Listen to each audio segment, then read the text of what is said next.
Alright, so here's an opportunity for a surprise lesson that I had not counted on. And I won't lie, I have spent hours thinking about this constantly. I pretty much woke up to a text message that had several things on it that I only briefly looked at.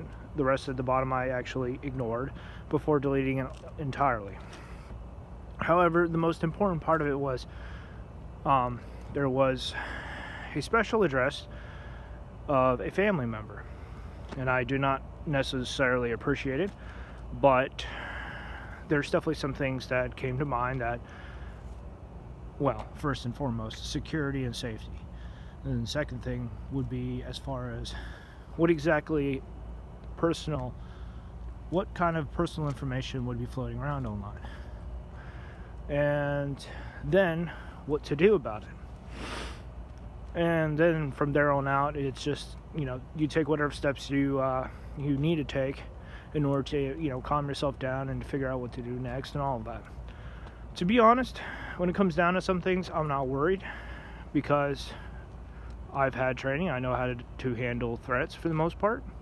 I'm not worried about that. Even for home security, I'm not necessarily worried about it. And if I was worried, I would go out, familiarize myself with some of the regulations and the rules as far as owning firearms, because being in the Army, it's a talent that we have, or rather acquire. Not everyone is naturally good with it.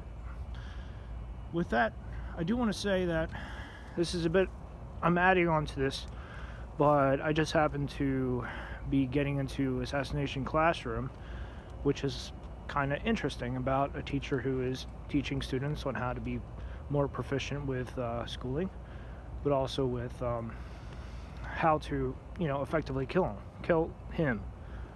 I don't actually know what the teacher's name is, because so far the kids just assign him a nickname.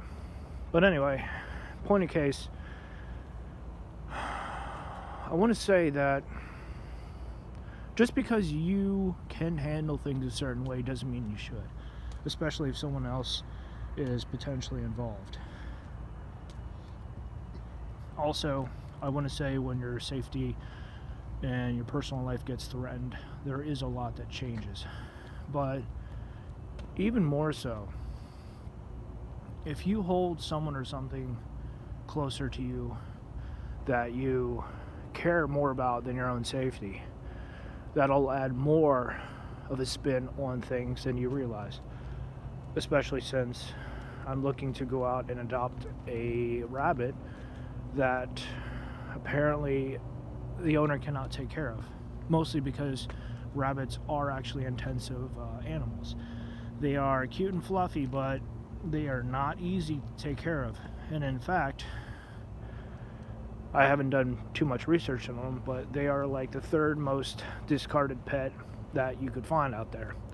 They're also easily, what's the word? I want to say their back is weak, so they could have some severe issues if dropped, kicked, or whatever.